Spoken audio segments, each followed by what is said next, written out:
Welcome to Discover Indie Film. I'm your host, Jeff Howard, and this is going to be a very fun conversation.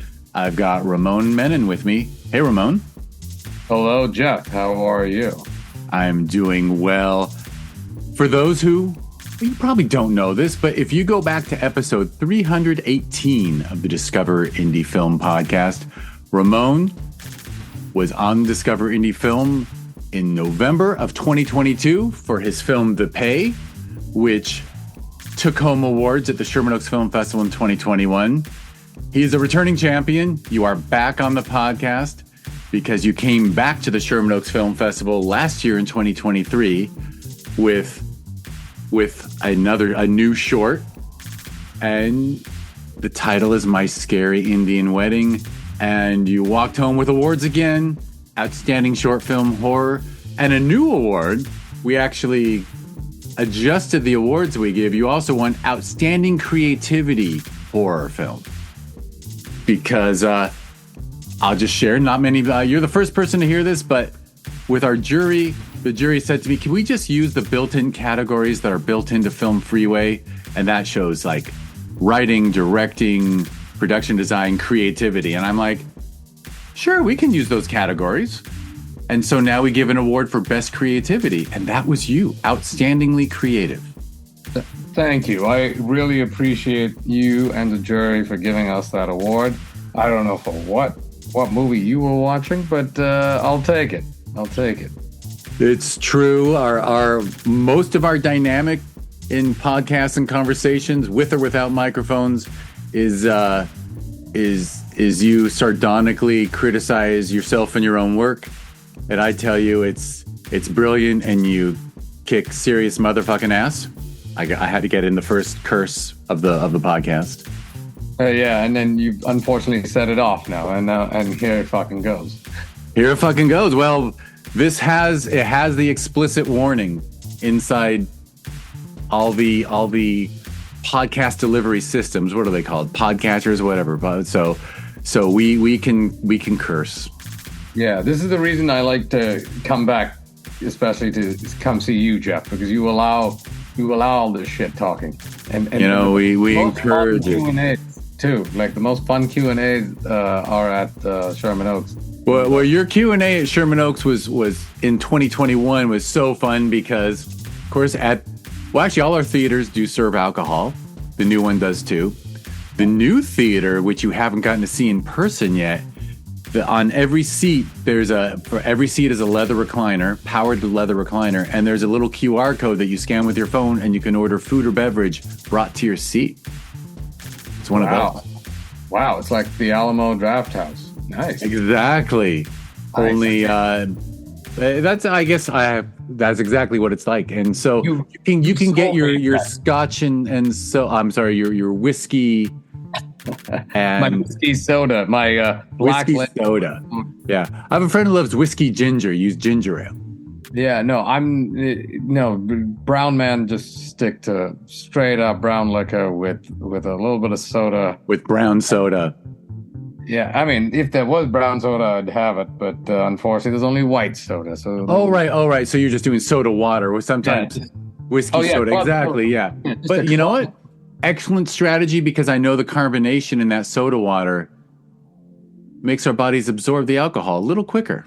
Yeah, it's the typical Indian man's drink. Like you can't. It's like my grandfather had it, my father had it, and now I continue the tradition.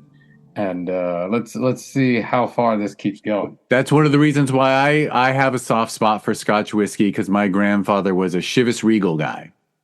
Nice. Yeah. Well, and he left behind a nearly 2.5, 3 foot tall, 4-gallon jug of Chivas Regal. Wow. That is, I mean, now that's an heirloom right there. Yeah. Well, he had a bar at home, and he had a bunch of friends, and they just bought him. I think it was probably a gift, but anyway. It's a lovely tradition to know what your forefathers, your ancestors imbibed, and to keep it going. Yes, 100%. It's a part of the cinema that we do too. And I am actually I was thinking, oh, this is a segue because my scary Indian wedding. All right, first let me start talking about it because if people want to hear your life story, they should listen to the November 2022 episode with you. If people want to hear your whole I made you talk, right? I did the usual discovery new film thing and said, when did you first get interested in film? Were you a creative kid? All that. So people can hear your history there. So I'm going to jump right into my scary Indian wedding because, of course, you were talking about tradition. So obviously, how we feel about spoilers. There's not a spoiler if I just mention the Munglik, right? Oh, no, no, not at all. Please Yeah. go ahead. So Yeah. so there is a wonderful tie-in to Indian culture in your film, just as the pay somewhat had. But I just want to say to you, if someone watches The Pay, the award-winning short horror short The Pay that you had on the festival circuit in 2021, won awards, excellent film. Film. I'm gonna use the analogy of muscles. A filmmaker's muscles.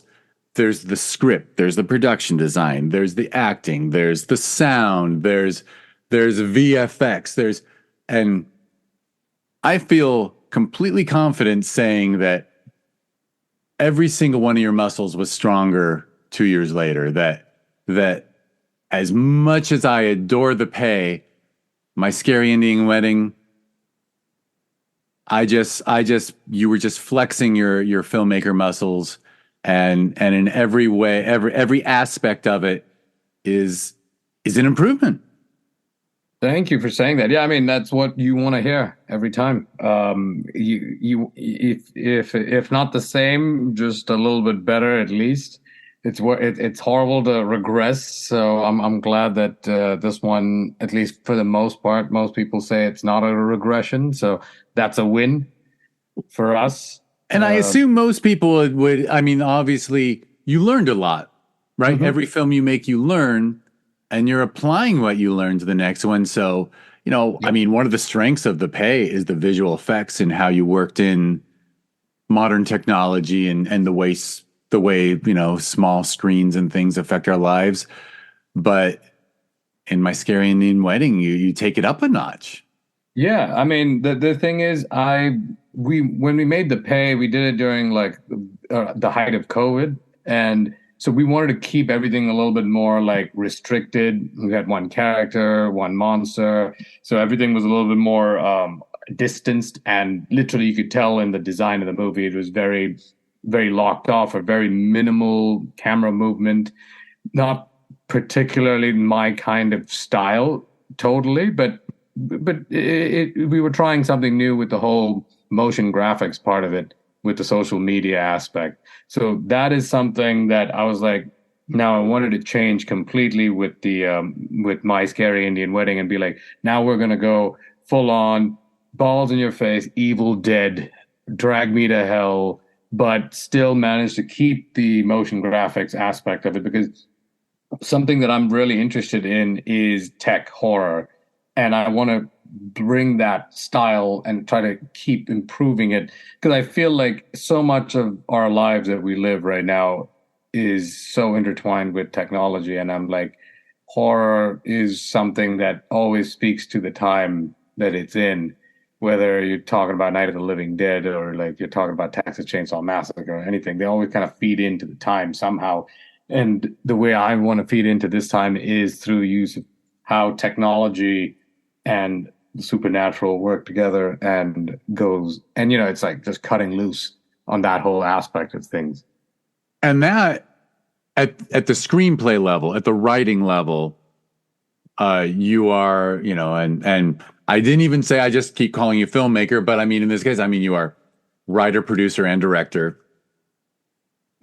And at the storytelling level, it's on the page where you are perfectly mixing technology and supernatural and solid appreciation for horror, the genre itself. So I mean, was a lot of it on the page? Yeah, because I spent a lot of time reworking the idea again and again because I wanted to see, okay, what is the perfect, because I knew I wanted to make a movie about a wedding going wrong. That was the idea. And, because I wanted to lean into my whole, my heritage and all that stuff and say, okay, let's do an Indian demon. And then how to marry that, literally, sorry for the horrible fucking pun, and put that into the style that we had started with the pay. So I was like, okay, first we started with social media. Now maybe we move over to the matchmaking side of things. And so I was wondering how to do that. And then when I remembered this whole incident when I was a kid, when we went to like a cousin's friend's wedding, and I saw her, like, it was like we got there a little bit earlier, and I saw that they were doing some kind of weird ceremony where she was sitting next to a tree and there was something going on. And I was like, what are they doing over there? They're saying, oh, she's a manglik, and that's why they're trying to get rid of, she's got bad juju. So they're trying to make her marry that tree, pass the bad juju off onto the tree. They'll have a goddamn divorce, and then they'll switch over and she'll marry her actual groom. I was like, that is fucking weird. It just, and they were doing it early before the guests showed up and shit, so it seemed very illicit. That whole, it was almost like a sort of like an exorcism.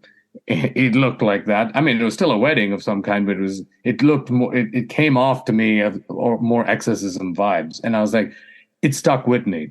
So when I was looking for the idea of an Indian demon and a wedding gone wrong, immediately my head went to this image of this girl marrying this tree. And I was like, that manglik aspect really came out back to my head. And then I was thinking, I wanted to take the manglik and personify it though, because, just not just having it as a curse without actually seeing it would not be in the kind of vibe of cinema that I like. I really like stuff like Insidious, The Conjuring, The Ring, all of that stuff.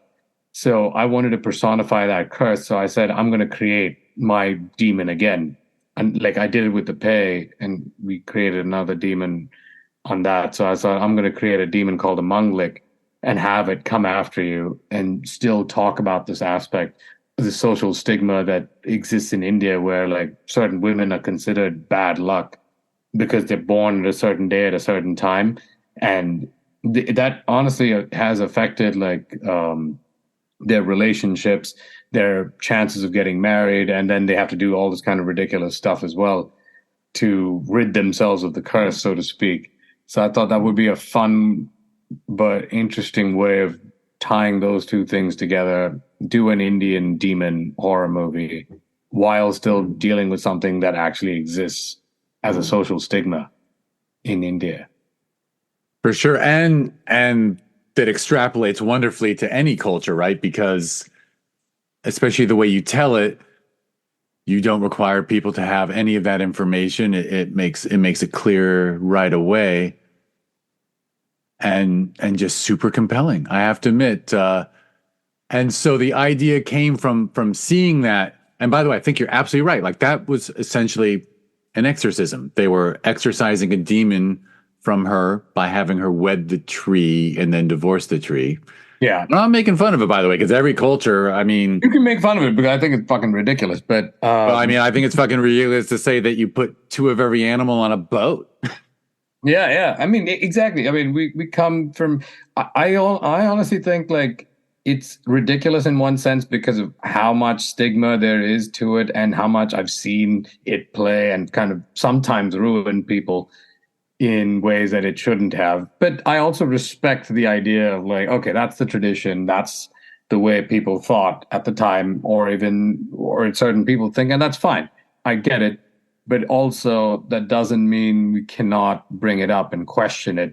Because it's, like you were saying, it kind of also ties into the idea of society in general. Like they say, like, women have a certain, the so-called biological clock that they have to fight against. And I mean, it's not to say that's right and that's the way to think about it, but there is a social stigma when it comes to that, like when it comes to like I have to get married and I have to do this because otherwise society is not going to accept me. So I thought using those ideas and you actually use a ticking time bomb in the movie, so to speak, with this app, this matchmaker app, was something interesting. There was this idea of mixing these two things. It's somewhat chaotic, but it's almost like it's chaotic in a way that when you see it on screen, it makes more sense than when you see it on a script. So when you were asking in terms of how does it work on a script, sorry for the very long-winded goddamn answer to that, but I wanted to get back to that, which is on the script we have to be very particular because it's all like timing. It's very storyboarded. Me and my cinematographer Tommy, who you've met as well a couple of years ago, where he did the Q&A with us in the pay. We both sit and figure out like how does this visually going to translate the whole way. So we plan that out, do the script, then do storyboards, and then rewrite the script again based on the storyboards, because you have to time when these motion graphics show up. You have to know exactly when it's going to show up, what part of the screen it's going to take. So you have to be able to frame the shot accordingly. And on the previous one in the pay, it was a little bit easier because more locked off shots. There was a more sterile style. Whereas in this one, it's like I was saying, we wanted Drag Me to Hell. We wanted Evil Dead. We wanted The Conjuring. So that is very dynamic and moves fast. There's a lot of steady cam moves. So we have to like know what part of the shot certain things are coming and time that out and rehearse it. And honestly, it's a mix of it's on the script, it's on the storyboards, it goes back in the script, and then we rehearse. I feel like all of those is part of the prep. And you have a team who understands what you're going for. And you have now I mean, I actually haven't seen your films from before the pay, but clearly you're understanding how to utilize these visuals for storytelling, because I think that's one of the reasons why the film works so well is none of the bells and whistles, as I'll call them, distract. They enhance the story. Like it's just about that drive to the finish line. I mean, it's also a bit of an adventure film, right? It's a horror adventure because your lead character, your cursed bridesmaid, I mean, she's kind of Keanu on the bus. Yeah. That's 100% one way to put it. It's because I feel like I needed the ticking time bomb element for it to work for such a wacky concept, because it's such an out there idea of like this girl who has to track down and marry her soulmate that an app tells her that is the right person to marry in order to beat this demon, in order to escape from this demon. It's a really insane out there concept, but I'm a big fan of movies like The Ring, so I'm all for that in the sense of like it's a nice way of setting up a really wacky idea and also creating a sense of urgency as well. So like you said, it is an adventure film in its own way, mixed with the whole horror element. And I feel like the idea that when these characters have this ticking time bomb, they're not thinking straight. So they're forced to make these decisions that they probably normally won't do. And there are some certain decisions that she had to make in this movie that the idea of time and the lack of it forces you to make certain decisions that you would not normally see yourself doing. Well, that's one of the great storytelling and filmmaking elements about it, is that we're being good. We're not giving spoilers. So, I mean, human beings will do things under extreme conditions. And one of the great things about this film is you manage to create the extreme condition that she is under quite early in the film, and she approaches it, thankfully, like a modern character, and not, I mean, we love the classic horror, but horror always relied upon people acting improperly, right? Like, there's a ghost in the house. I'm going to stick it out. Yeah. Yeah, You know what I mean? exactly. Like stupid decisions used to sort of be the crux of horror, at least in the 80s when they were really lazy. Exactly. I mean, and for me, it's always, yeah, it pisses you off, like when you see, like, it took 28 days for these people to leave the Amityville horror house, like, I mean, it's stuff like that. But I mean, I love it still, but I'm always like trying to like figure out a reason of why they stick around still. So like, I'm just saying, like, I'm a big fan of Insidious, and that's a great example of a movie where they can't escape the ghost, because it's not, they say it in the trailer, it's not the house that's haunted, it's your son. And so that's perfect. And they still get to make a haunted house movie, but it's the son that's bringing the demons out. And So it's a rare, brilliant haunted house movie where they move. yeah, exactly. They move. And when I saw Insidious is when I was like, this is fantastic. And this is the kind of cinema that I want to make. It was truly inspirational because it came out at a time when horror, I think, was really weird, and it was in a place that was very popular, but I did not like where, personally, I did not like where it was going because of the whole torture porn aspect of it. Like, Right, any The Saw era, the post Saw era. yeah, like, I mean, I like Saw because that's not what Saw itself. The first Saw was great, but that's more because it was like a mystery thriller, and that was more Seven. But the stuff that people took from it was wrong. And anytime I saw anyone strapped to a fucking chair, I was like, oh no, not one of these fucking movies. Like, it was. It's. I mean, I'm not saying that there aren't good movies that do that. There are, but I personally just saw too many of them that I was like, what else? And then I walked into Insidious. I actually went to the cinema because I was like, let's give it a fucking chance. Like, because I saw Dead Silence, which James Wan did, and I was like, I liked Dead Silence, even though I have my problems with it, but I thought it was still very scary. But this one, Insidious, was a masterpiece. So when I saw it, I kind of knew what I wanted to do from that point. Excellent, excellent. And I think I was trying to say that your lead character, in spite of the supernatural aspect, she doubts the validity as much as anyone in the beginning, until the Munglik proves to her that this is actually happening. Yeah, She's and not. It's not like, right. I mean, a lazier filmmaker would have just written, "Oh, she starts reacting right away," but no, she's doubtful. She doesn't take it seriously. yeah, and there's aspects of. I mean, I wanted to also keep making everyone question what they see. Like, so that's why we hold off on a lot of info for a very long time, and we keep the ambiguity very high, just because it's such a wacky concept that I wanted it to feel just as ridiculous to the characters as it does to the audience. And but ridiculous, but playing it straight though. Like, are you fucking kidding me? This is what you want me to do? Like, what are you, fucking nuts? But and then when you actually, like, oh no, they're not kidding. Like, this is what we want me to do. And like, even a lot of people, even when we were making the movie, we were like, oh, like, a lot of crew members kept coming up to me like, oh, this actually could just be in her head in one way and all that. And I'm like, yeah, that's the idea, to see if we can kind of keep that balance the whole time, because of how crazy the idea is.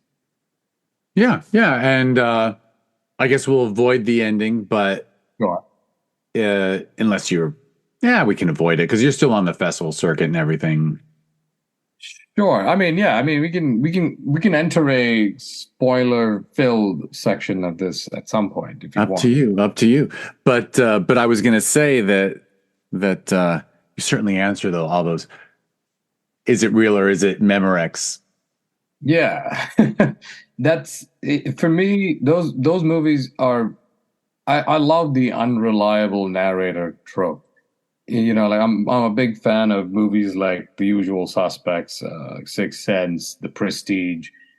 Like the idea that you question what came before, and the best Psycho, for instance, like that's my favorite horror movie of all time, and the best horror movies or the best twist endings are the ones that make everything that you saw before better, not invalidating it.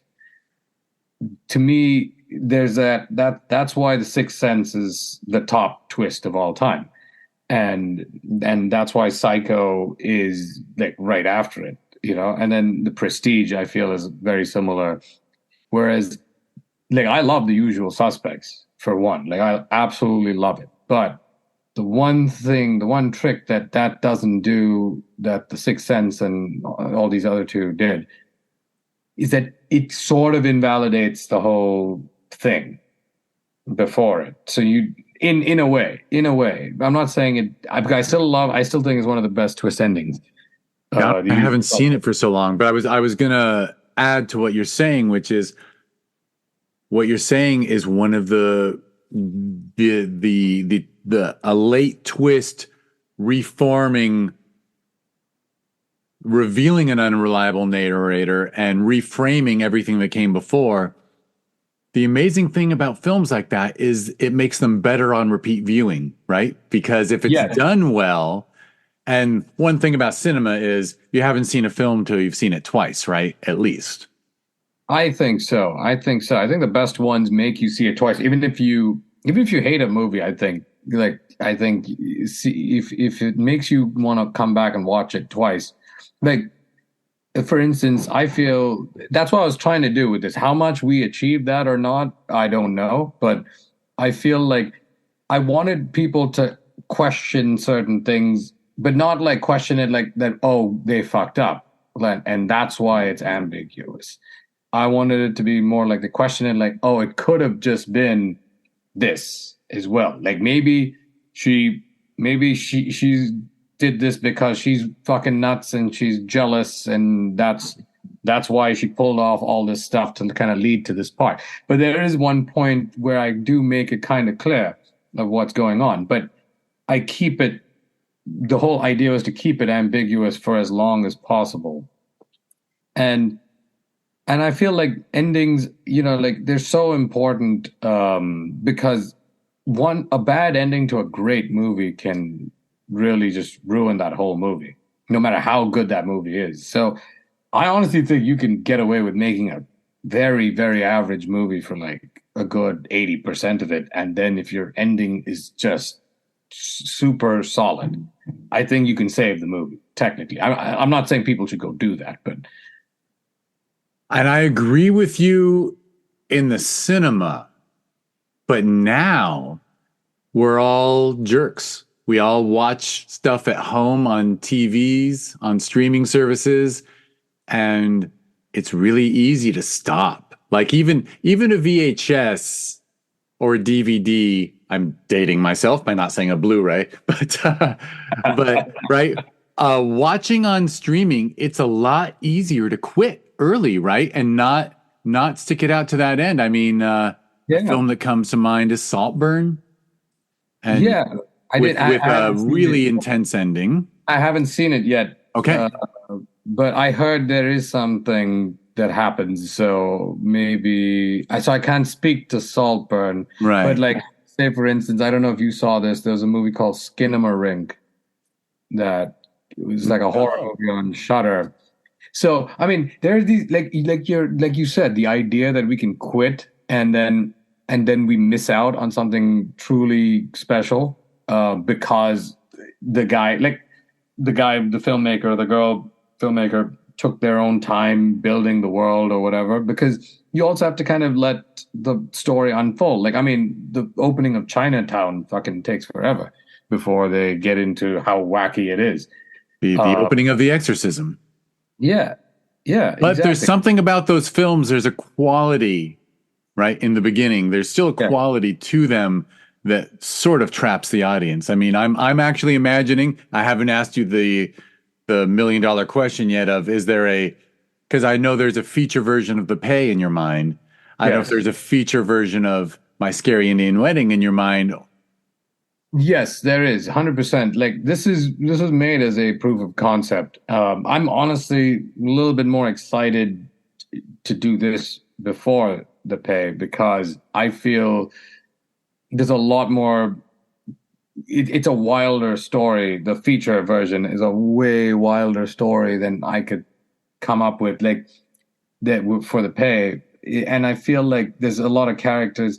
The best way to put it is, I mean, I'm not trying to sound pompous here, but this is the only comparison I could think of. The opening scene of The Godfather is that it all takes place at this wedding. So imagine the whole movie is going to be that scene, but instead of a gangster movie, it's going to be a horror movie. So that's the idea for the feature. Like in a nutshell, I'm not saying it's going to be The Godfather, so don't piss on me too early. But I'm saying that the number of characters coming in and out. We're going to see different facets of Indian families, wedding politics, racial politics, all that stuff, but all within the fun framework of a Friday night popcorn horror movie. And I mean, I always tell you I'm excited about these prospects, and I actually do understand why you'd be excited about the feature version of this compared to The Pay. As great as The Pay is, it's more of a straight up monster movie in its own way. But My Scary Indian Wedding has so many layers.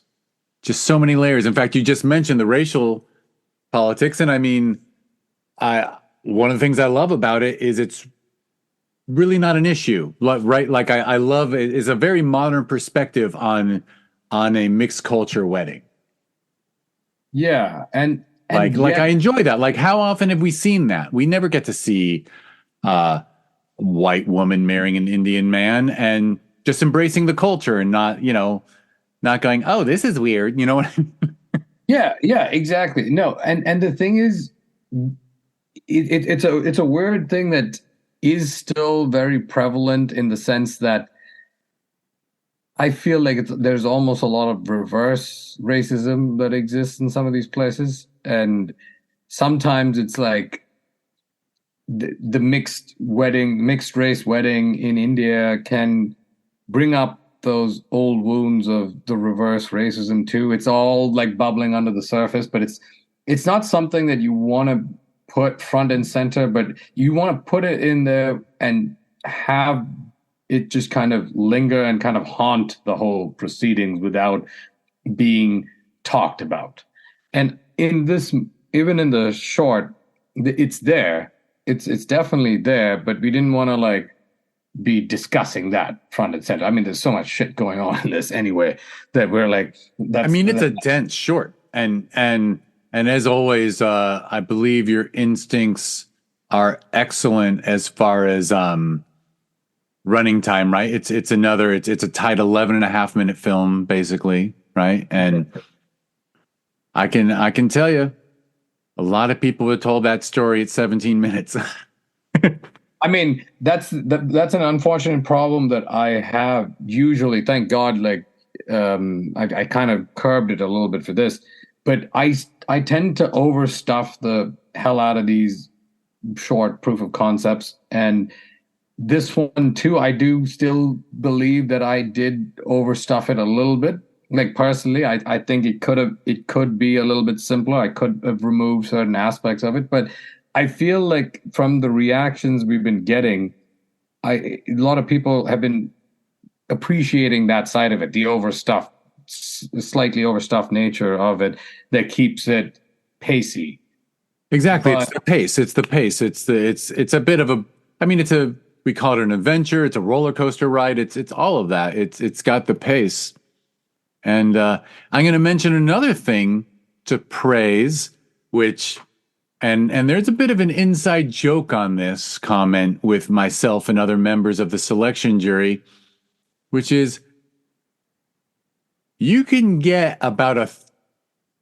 be somewhat accurate if you judge all films by their titles. You know what I mean? That's pretty good. Because No. if as particularly if it's a writer director situation, but even not, when the title just sings, it's rarely a bad film. And when the title is, oh God, I should not use an example, but with I've seen many great films with the title Rideshare. But if you name your film Rideshare in this world, now that we've seen, I mean, if you run a film festival, you've now seen about 40 or 50 films where it's a serial killer driving for Uber. And it's just like, don't call it Rideshare, call it something fucking else already. But anyway, I know, yeah, but I 100%. was going to try to say that I think, as crazy as I am, and I'm well confirmed to be an insane person, My Scary Indian Wedding is a title that should get you funding for a feature alone because it just has a hook to it. Thank you for saying that. I really appreciate you liking the title. It was something that I'm a big fan of, either like those one word titles, like say Psycho, Inception, those that style, or like these insanely long titles, like It's a Mad, Mad, Mad, Mad, Mad, Mad, Mad, Mad World, like, or like How the West Was Won or whatever. Like, I'm a big fan of titles that either are like very subtle or like they tell you everything, like Attack of the Killer Tomatoes or The Man with the X-Ray Eyes. I wanted to do like an exploitation style title for this. That's why I was like, let's just call it My Scary Indian Wedding. Like, it's just where it's this kind of thing where the title, the log line, and the tagline are all the same fucking thing. They are. And in this world we live in, by the way, I mean, if it gets, I mean, I'm going to put it out into the universe. This thing should be theatrical. And if you were looking, oh my God, we don't have newspapers. I don't know how, but if you see that there's a film called My Scary Indian Wedding playing at your local Cineplex, your decision has been made for you. If you enjoy horror and you enjoy humor and you enjoy intelligence, like it's all in there. Like it just, so I just really, and of course, it's a wonderful callback to, Big Fat Greek Wedding. But thankfully you use one adjective instead of two. So it's but I mean, it's just, and Lord knows, especially it's streaming, right? Like you mentioned Shudder and this and that. But like if, most of the stuff on Shudder, right, you haven't heard of unless you saw it on the festival circuit. But if you're flicking through titles on your smart TV on Shudder or Netflix, Yeah. or HBO Max or Max, and you saw My Scary Indian Wedding, you're like, oh, I know I'm going to watch that because I have no idea what rideshare is about. Well, but it sounds pretty plain. But My Scary Indian Wedding is going to be smart and funny and scary. Yeah, I mean that's the hope, because it's almost like I was saying, it was like going back to the idea of the days of exploitation. Because back in the day, I mean, you could call a movie The Godfather, but you have no fucking idea what that movie's about. Right? Like, I mean, when I saw that title when I was a kid, I was like, The Godfather. Is this some goddamn movie about a grandfather or like some weepy fucking shit? And then when I saw that movie, I was like, oh, holy shit, this is The Godfather? Like, it's a fucking gangster movie. Whereas when you go in and you see a Roger Corman movie, like Bucket of Blood, you know what that is. You know what that is. And we're back in the days of where, like you were saying, on streaming or whatever, you have to fight for real estate.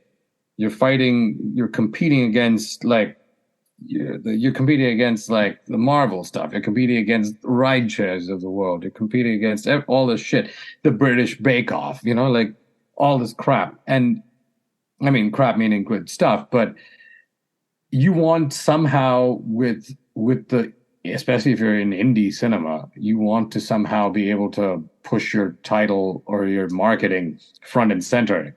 And I feel like if the title is not obvious as to what it is, then at least your poster and marketing need to be and work well with the title. So it's almost like I personally try not to make a movie that I do not know how to market and title well, at least. Or at least the title should get me excited. Even if it's a one word thing and it's subtle and you have no idea, it should somehow get you excited as an audience member, like suggestive of the genre, suggestive of the kind of tone, and suggestive of like literally an imaginary poster that you might have in your head and an imaginary marquee that you may or may not ever get in a theater. And I mean, you're thinking as a producer, besides, I mean, that's honestly, it's pretty impressive, right? Because you're thinking as the creator, as the writer and director, where you're focused on the art of it. And then you're the producer and you're putting all the pieces together and all the people together. And then you're almost thinking about the next person along the line, the marketer, because you're thinking, how will this sit in the marketplace of ideas, right? Even film festivals are a marketplace. Yes. And streaming services are marketplaces. And if if you do something brilliant that has no call to action at a superficial level, right? If there's no basic appeal of that poster and title, then you are asking people, then you're only going to get the people who are just devoted to cinema. They're like, I'm just going to, you're not actually going to get an audience. Like you're making art for an audience. By the way, I would actually compliment you and say, when you're making the film, you're making it for an audience of one. You're making a film that you want to see. But then you're also thinking about how to market it. So I imagine if your working title had been the Munglik, you would have said to yourself, well, people are going to look at that and not know what it means. I got to change it. Yep, exactly. I mean, that's the kind of thing that like I was trying to avoid because, like I'm just saying, we made The Pay. For some reason, I don't know why, that title seemed to catch enough attention from people. In general, I felt like it did, but it was like something like, but it's like, what the fuck is it? What is The Pay? Right? But I think the hook there is also it's a spelling of a word that we never see, so it was unique. Yes, exactly. It's like the Babadook or whatever. Like, but it sounds ominous enough. Like that title I was telling you about, Skinamarink. It sounds like okay. There's something to it. That's what I mean by like, but trying to like the Babadook is a great example. Like you just know there's something weird about this shit. Like what is the Babadook?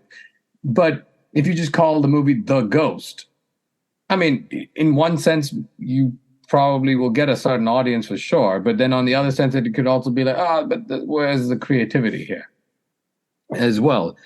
So, like, I feel the title, like, literally, I knew that this is the title of the movie that we're making. I don't know what the fuck the movie we're making is, but I know, like, this is the title of the movie. And this is, like, what helped drive telling the story, too. Like, I was like, you have to deliver on the you have to deliver on the scary and the Indian wedding part. Like, you had to tick all these boxes. So I was like, you have to tick the idea that you're telling it from a very particular perspective. The scary, you better fucking deliver on the scares. That's the thing. When I was telling people whenever I tell people about this movie, they think it's a fucking horror comedy. And I almost like the idea that they're kind of coming in thinking, oh, it's going to be like Cabin in the Woods or whatever. And then they're like, oh no, it's actually a fucking full-on horror movie. Like I like you kind of lure them in for this Friday night fun movie, but yet you kind of it's just a little bit scarier than it should be. I agree. Although I will make one point without spoilers, which is I think your final shot is subtly humorous. Yeah. Right? Like I think your ending there is 100%. And when you can make something horrifying or just subtly funny, I just think that is, I can't, I'm out of adjectives. It's like high praise. Like everybody wants that. That's what you want. You want a story that like at the end, you're like, I should feel bad for them, but I'm kind of laughing at the look on their faces. Yes. Yeah, no, 100%. Like, that's why I was like, it needs to deliver on that title. It's like My Scary Indian Wedding, but like that end is that title. That 100%, for me at least, it is that title. Like you delivered on your promise, so to speak. And it's just that I've seen a particular type of ending where the monster shows up. I'm not going to reveal the ending of this, but the usual ending of the short film, which I'm also done many times, which is the monster comes and cut to black. In this one, I was like, can we just not fucking do that again? Like, what is something else we could do? And then I thought of without giving it too much away, I thought of another movie, a very specific movie that had a very similar title. I mean, a very similar type of ending from like old Hollywood. And I was like, I think I know how to do this. So now I'll share. I'm gonna get a little more personal with you. Sure. I don't know if you watched the Q&A that I did with Patrick and was the cinematographer? Oh, that was the composer, Thomas. The composer, right. So your lead actor, Patrick Rutnam, and your composer were able to be at the theater and see it on the 70-foot screen, DCP. Beautiful. Oh, it looked beautiful. But I did tease you. Did you hear when I teased you? I joked that this film also has an element of like, if you want to marry Ramone, if you want to get this man to the altar, it might have to be a life or death situation. Probably. That's one way to put it. Although the truth is, the way you explained the way the idea came to you, it is not at all actually your I'm getting married. I'll be kicking and screaming to the last second. It actually is not. That is, you have proven to me that is not the unconscious message of the film, and I was just putting that on you unfairly.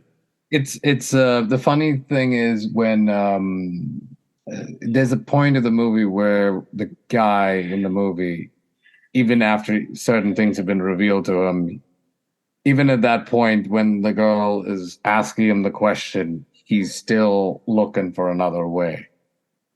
And the thing, because the reason I can't help myself, because I'm a big Brian De Palma fan, and Brian De Palma, and to a certain extent Hitchcock too, they have this uncanny ability to throw humor in at the worst time. Like in Carrie, when Carrie is destroying the entire prom, like people are getting fucking slaughtered, and there's that bucket that falls on John Travolta's head as he's making his escape.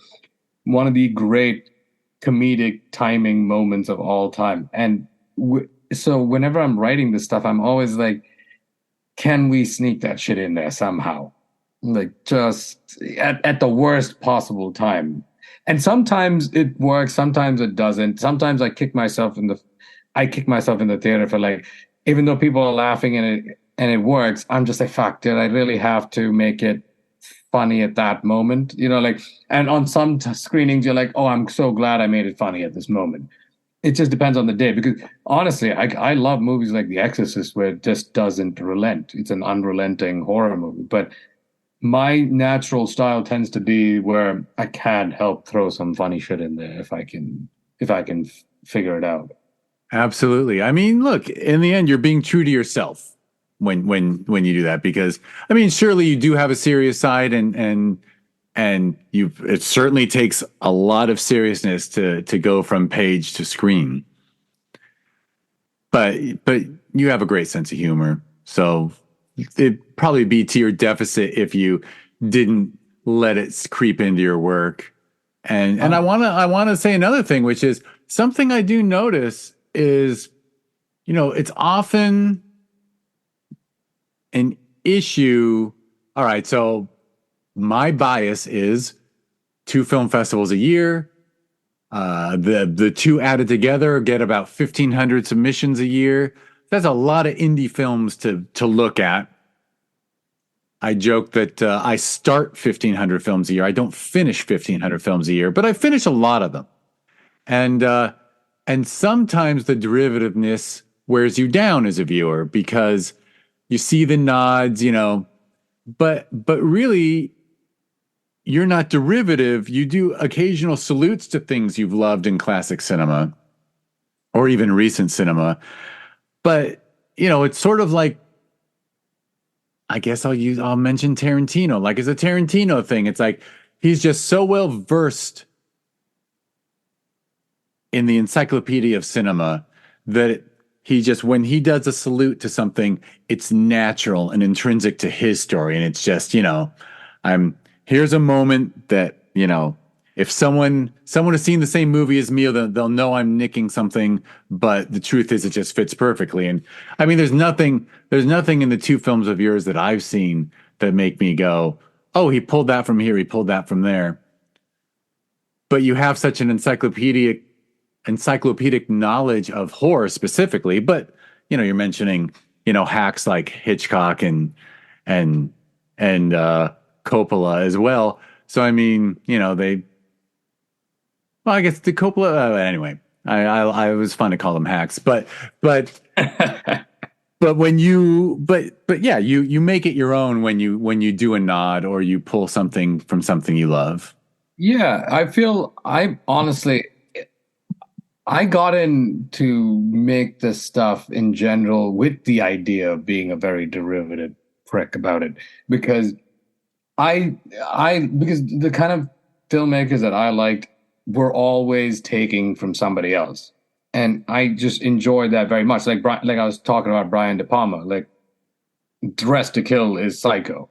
And I was like, I'm going to watch this Dress to Kill because people say he's just basically ripping off Psycho. That's the reason I wanted to watch it. And if you go to Psycho, the reason Hitchcock made that movie was because he wanted to beat Diabolique. And, that French movie that Henri-Georges Clouzot made. And because in Diabolique, there's a bathroom scene and it's very horrific. And Hitchcock's like, how dare this fucking Frenchman think that he can beat me? And they're calling him the master of suspense. Fuck him. I'll do a bathroom scene and I'm going to beat his fucking bathroom scene. And if that's not called derivative, it's called you're feeding off of that.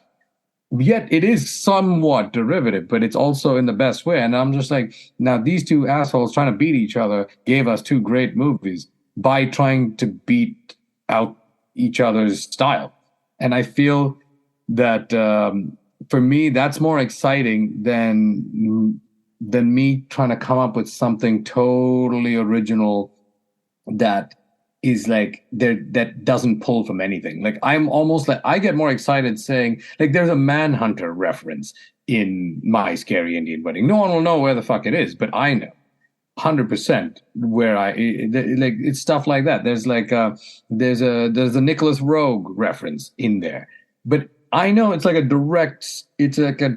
I'm taking it and throwing it in there, but for me, it's the fun of the remix. It's like the remixing. It's like Dr. Dre and all these guys. I mean, the whole idea of hip hop, like how they take it. I love the remix songs more than the originals sometimes because they're taking something and fucking with it and making it their own thing. It's like that. What is that? There's a Beatles album cover where they just put shit from I forgot what the fuck. I think Sgt. Pepper probably. Yeah, Sgt. Pepper. Yeah, the collage. Yeah, the collage. When I see that, I'm like, that's what I want to do. Like that's the kind of stuff that I want to do. There's like I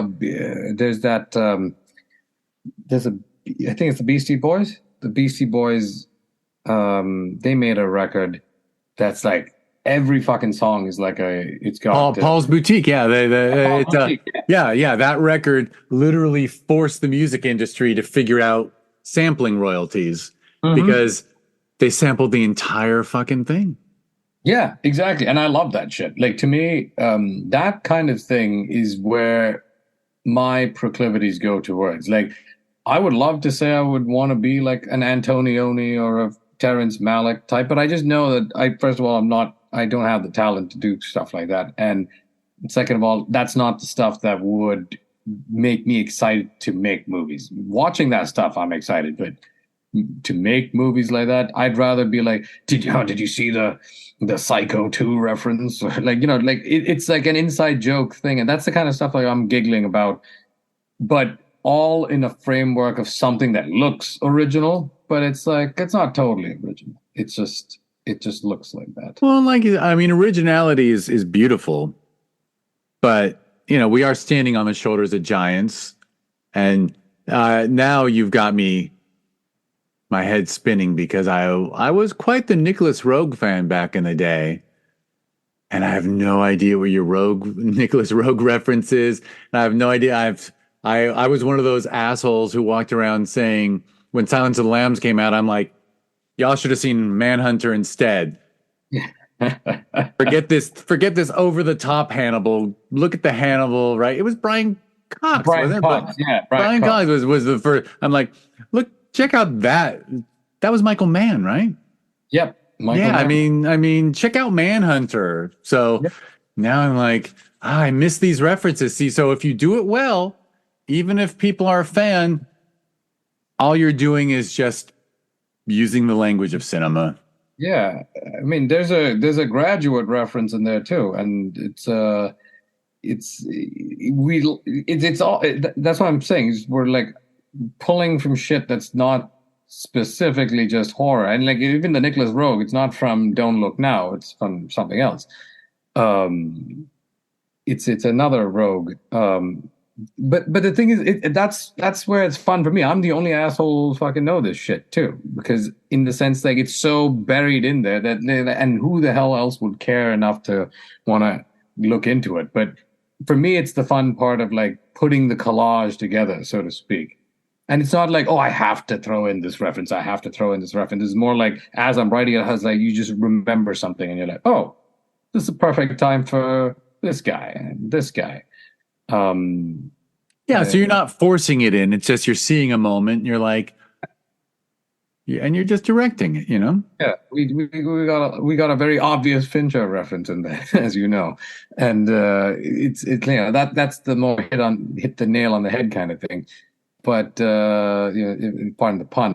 But I feel like it's the kind of thing that's to me is the more exciting part of creativity, like trying to use all these different things and again, it's not just movies. It can come from music. It can come from some random painting. It can come from a random photo as well.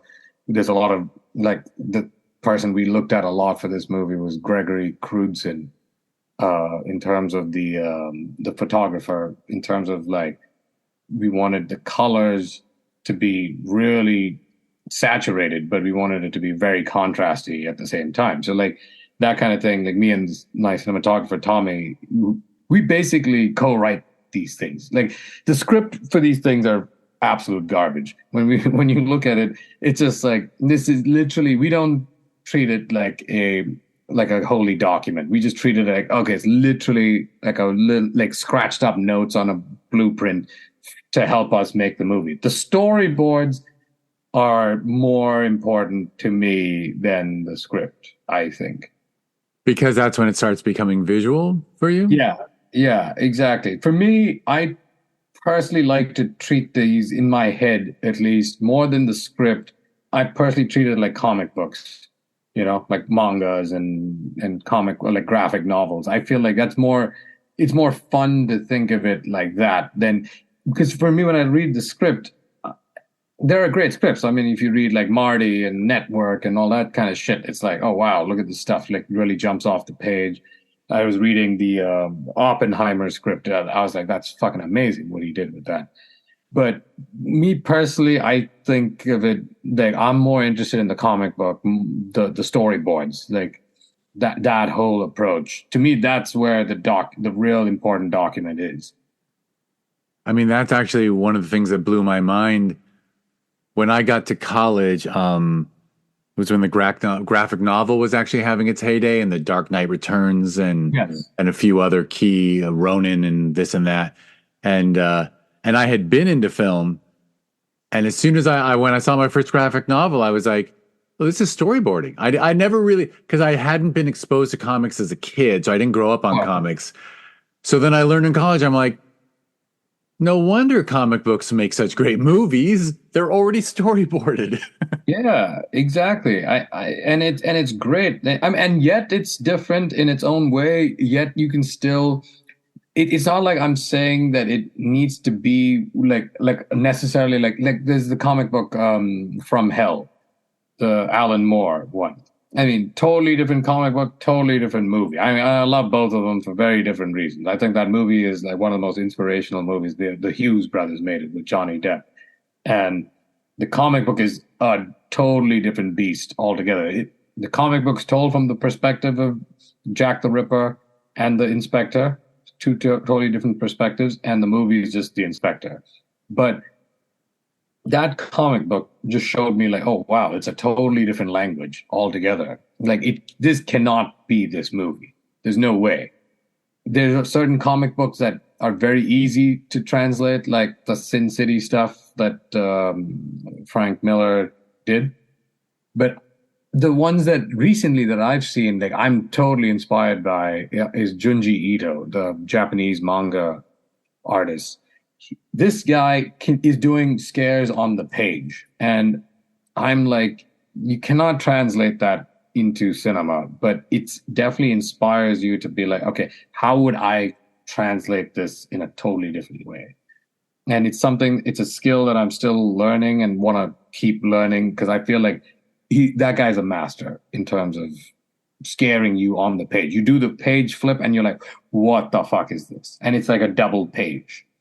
And he knows how to do it. And it's like in cinema we can do it with the cut, right? So, or the camera move. So that's something that I want to get better at and keep learning from. I think we're just starting to scratch the surface with this Scary Indian Wedding, with that side of it. Right, and that you're balancing out the scares, the general scariness with the jump scare is right. That's sort of well, I don't know. I'm a bit of a horror aficionado now. I think you remember my story that I wasn't really into horror, and then 4 years ago when my stepdaughter came home from a sleepover and said, I only watch horror movies now, I started watching two a weekend with her all through COVID and everything. Yeah.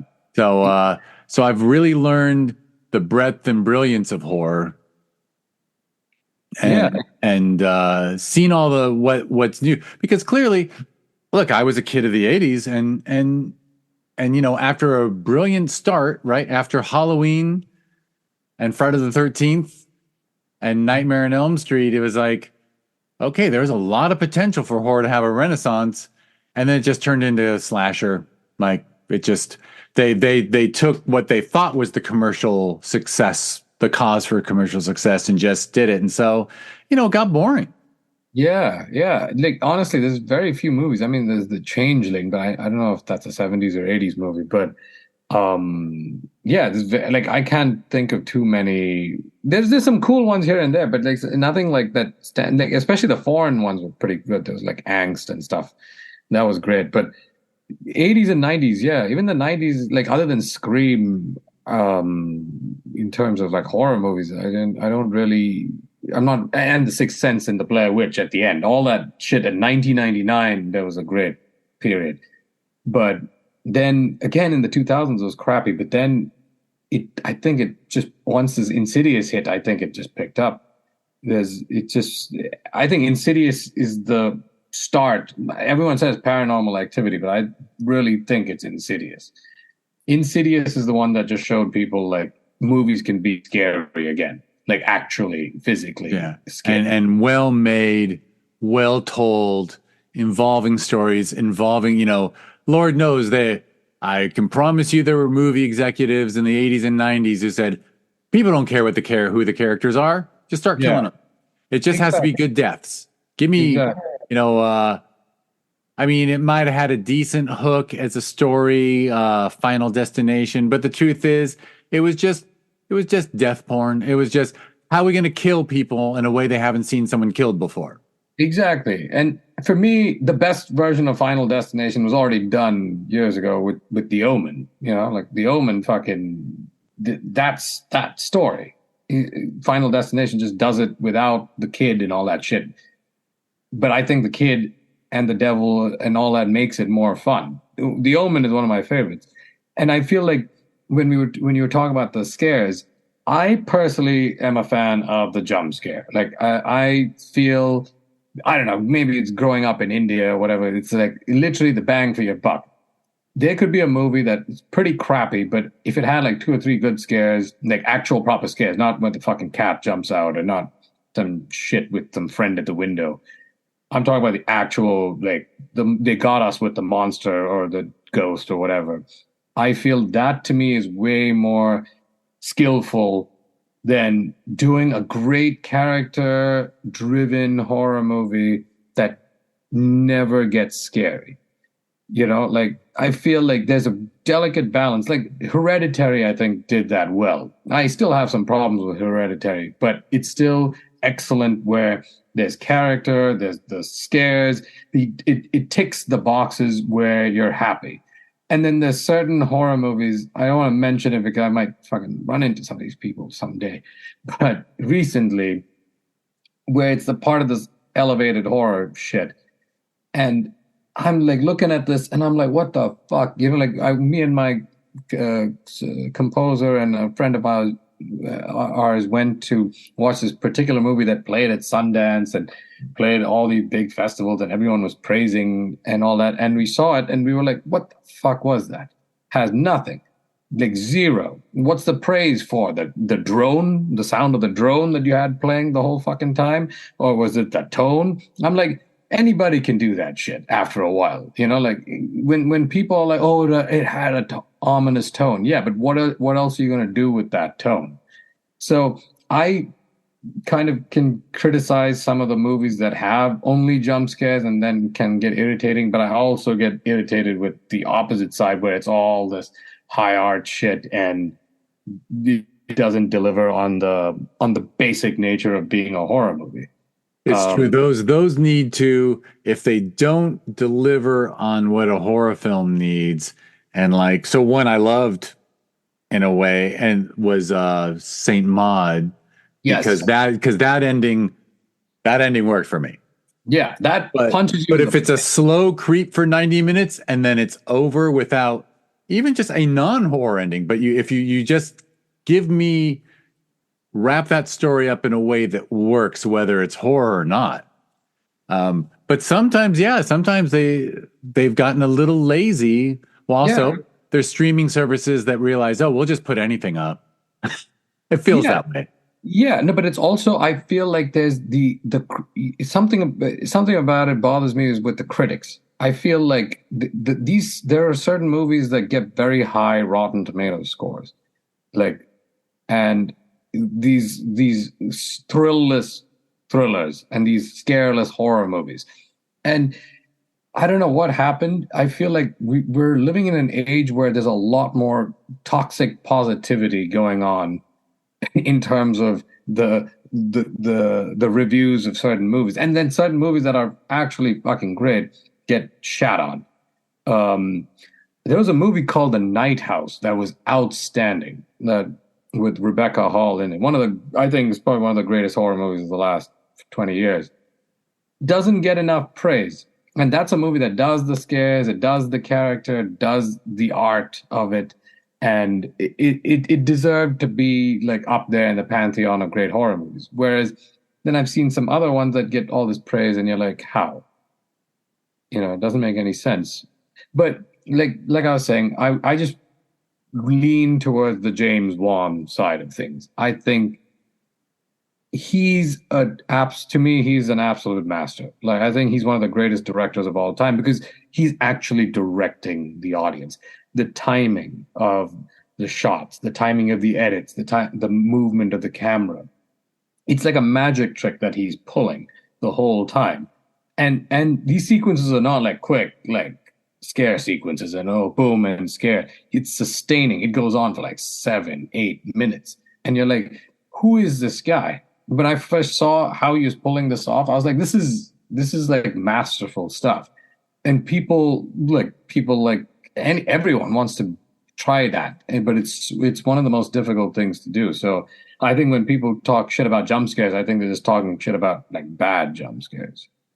Yeah, and you're making me you've backed me in the corner where I have to say that some film reviewers, if they're not a fan of a genre and they Mhm. still review that genre, their reviews become pretty irrelevant, right? Because if you don't appreciate what's good in horror, then you're gonna maybe praise the horror film that you say it's so brave that it's never scary and never interesting. I'm so like I once oh, this is risky, but I once in the early years of the festival before when I believed in democracy instead of tyranny, Mhm. I would occasionally allow other people had more input into the final program. Sure. And so on the first year, oh shit. Maybe I have to tell you off the microphone. But needless to say, once I had to start a Q&A by saying to a filmmaker, I really respect how brave it was for you to make a film with no likable characters. It, it, But there could be a good film with no reliable characters. This one wasn't. I mean, likable characters, but yeah. it feels like the praise for some horror films that is undeserved is because it's being reviewed by people who don't appreciate the genre. Just be like, you know, my best friend had a saying, I don't like horror. I don't like war movies. Yeah. Make a movie about a war. I don't care if it's as brilliant as Saving Private Ryan. I don't care if it's this, that, the other. I'm just, I just don't enjoy it. It's not for me. So Correct. that person shouldn't review war films. Exactly. I'm one of those people. I'm not the biggest war movie fan too. So like, say for instance, my opinion on Dunkirk would not be as valid as someone who loves the war movies, right? And and I feel like sometimes like when critics watch these movies, they're like, "Oh, that's a movie that didn't have the typical horror tropes, so that's why it must be great."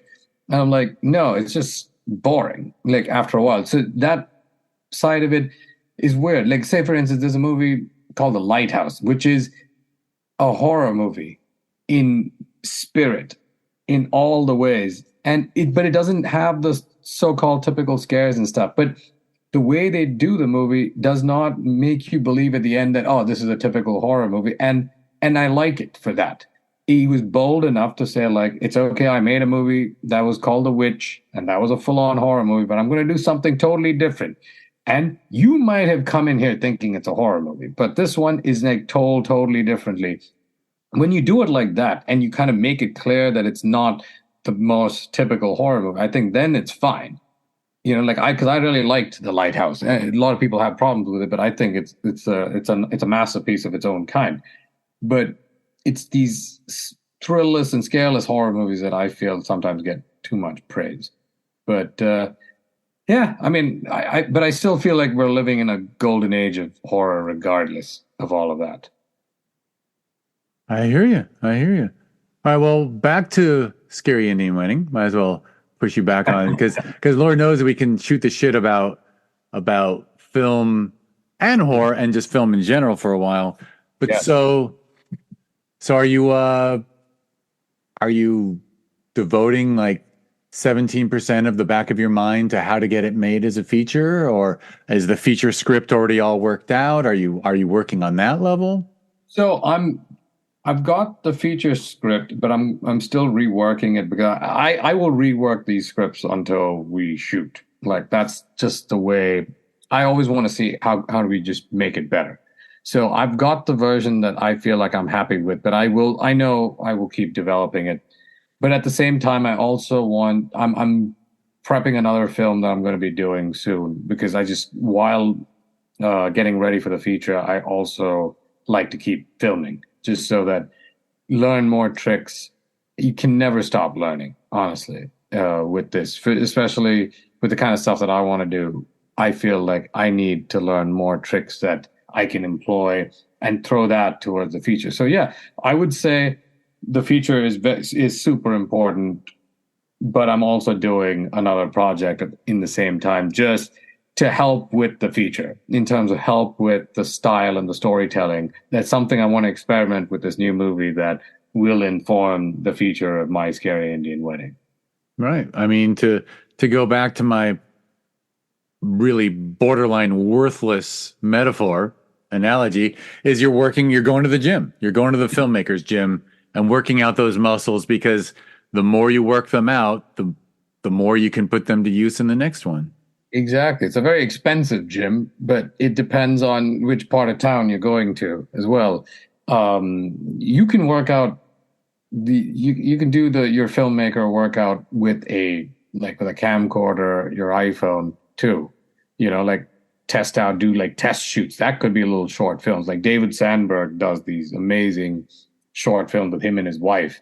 I think those are the most inspirational things. Like he's just him, his wife, and their house, and they're fucking scary as hell. And this is the guy who's doing Shazam, and the fact that he can come in on the weekend and shoot a little movie with his wife and do all the sound effects and all that stuff is truly inspirational. That's the kind of stuff I mean as well. There's the bigger movies that you want to do as the shorts, but there's also these like tiny films that I think will help as you get ready to do a feature. Because I'm just saying, if you want to be a baseball player and a hitter, and if you're not hitting all the time, it's going to be very tough when you actually go to the big leagues.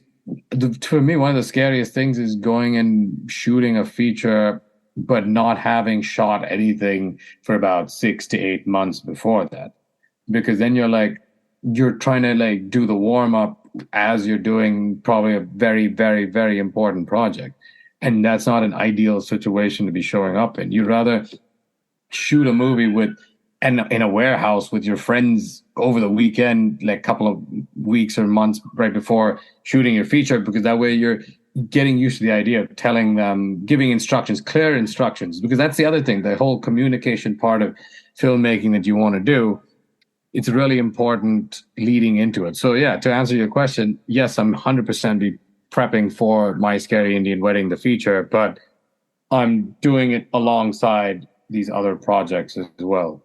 Another project is you've got a few short ideas percolating, and if and when they tell you when they're ready to be made. Yes, there's one that I'm pretty excited by that I feel like we're going to film very soon, because I feel like the idea is so fucking ridiculous. It's so insane that even when I showed it to some people, they're like, yeah, it's ridiculous. But like you said, if you play it straight, there's a movie in this. And I feel I'm pretty excited by it just because of how out there the concept is. But it's also still in the wheelhouse of the kind of stuff that I've done, because I want to get better at the horror. And I feel like that's where I'm putting all my concentration at the moment. And I feel like this idea is a good basis as a jumping off point to allow me to learn more about the horror side of the scares and the tension and all of that I want to keep learning. Excellent. I mean, if I had the power of an omnipotent being, I would make sure that you get to make films for the next 20, 30 years, because you're the kind of person that should be making them. I have to say, I'm not just blindly kissing your ass. I'm intentionally kissing your ass, because, what can I say? You've got all the right perspectives and all. I just really appreciate the way you approach the medium, and the way you combine the art of cinema and appreciation for cinema with also an understanding of entertainment and enjoyment and marketing, and literally feels like you're doing it right. Thank you. I really, really appreciate you saying that. It's a nice feeling to try to mix it all together and see what comes out of it. I mean, like for me, my heroes are guys like Roger Corman, William Castle, Stanley Kubrick, because I like those, and Hitchcock, all that, because not just because they were great filmmakers and all that. It's just that because they just were looking at the whole side of it. Like, we need to see everything, pre-production to how audiences are going to see it in the theater. Like, and you want to innovate and try to be as creative as possible with that side, because it's fun, trying to figure out a cool trailer like recently there was a trailer for this movie called Long Legs that looks fucking outstanding that this guy named Oz Perkins, the son of Anthony Perkins, is making. It's one of the most punk badass fucking trailers I've seen. And I'm so glad that that exists. That is one of the most inspirational things that I've seen recently, the trailer for that movie, Long Legs. And for me, that's the kind of thing that I want to keep doing. And let's hope that even with the shorts, like do something that's a little wild and out there and have guys like you help us promote it and put up festivals where at Sherman Oaks, I saw some of the great movies in when we went with the pay. And even Patrick, my actor, and Thomas the composer, were talking about how they enjoyed the programming at this year's festival too.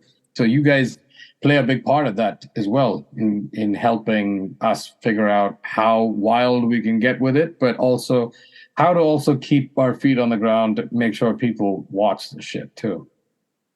I hear you. And I appreciate, of course, thank you for that. We decided after that first year that I made reference to no bad films. I just it's just so important to me that when you see your film on screen, when someone comes to the Sherman Oaks Film Festival or Film Invasion Los Angeles, they're going to go home and say, every movie I saw was great. Yeah. And one of the things I enjoy most is when people leave our festival and go, because I love to do a mishmash too. Although I think in 2021, I think the pay was in an all horror block, which is rare. But, correct. But I think this year my Scary Indian Wedding might have been in a nice potpourri, as I call it, block, an eclectic block. And there's nothing better than when someone walks out and goes, you know what? I just saw a comedy, a horror, and a sci-fi and a drama all in the same block, because we don't go more than 4. Yeah.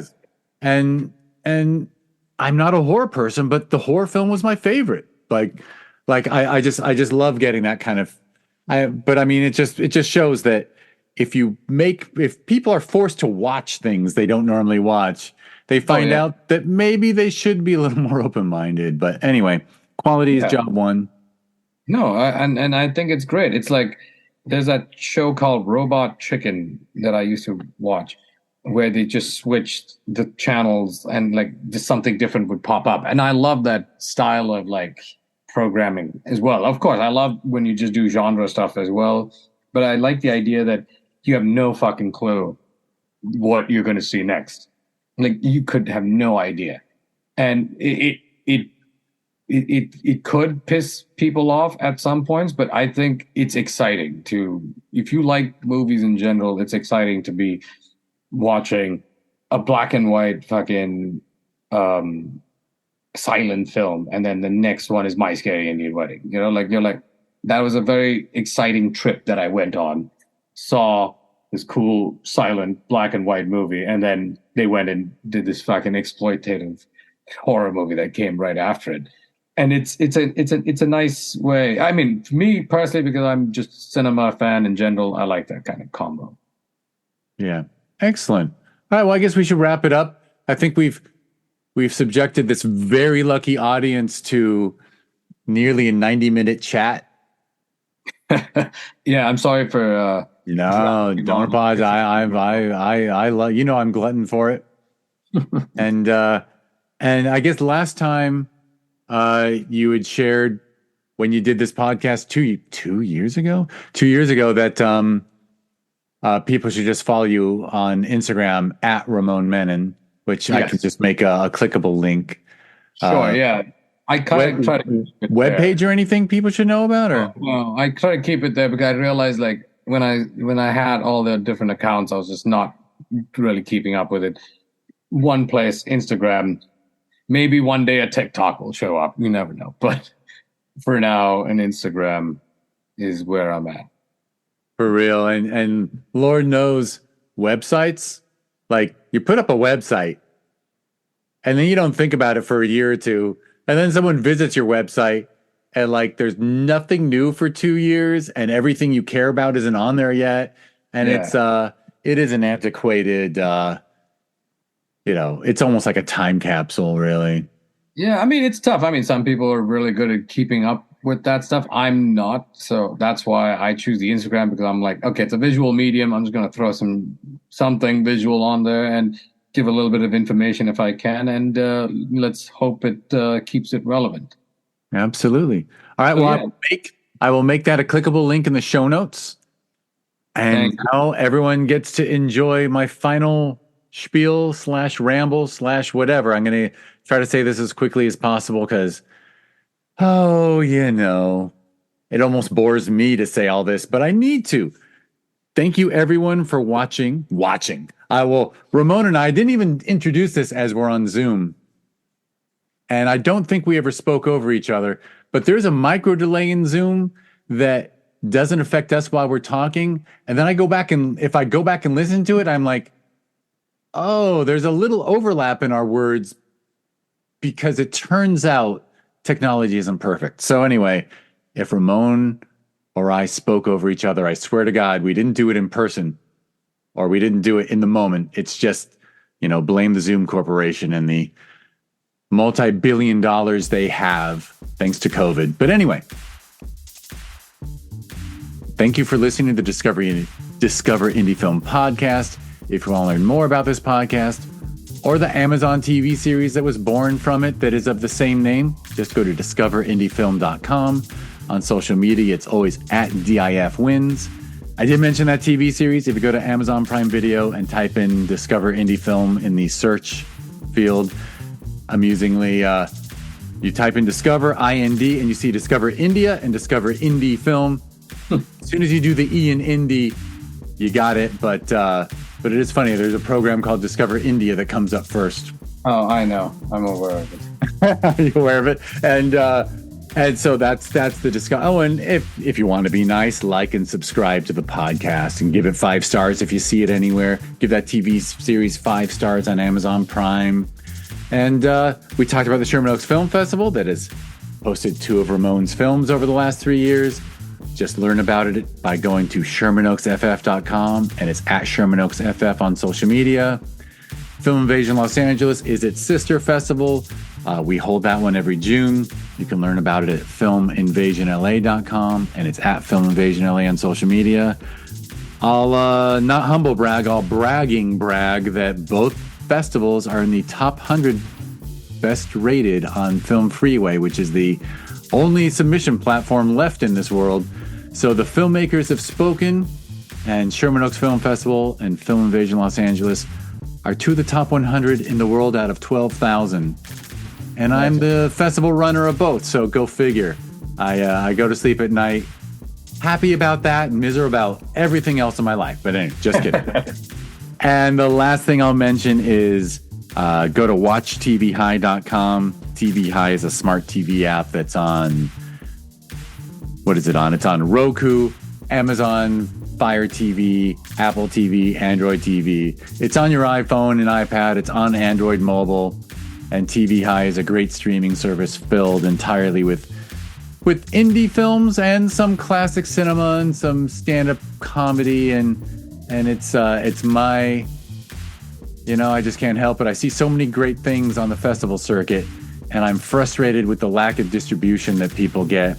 And TVHi is another attempt to solve that riddle with the added bonus that it's just excellent content.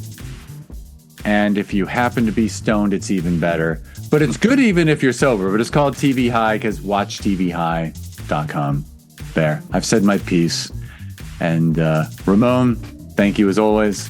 Thank you very much, Jeff. Appreciate it. Again, everyone, thank you for listening.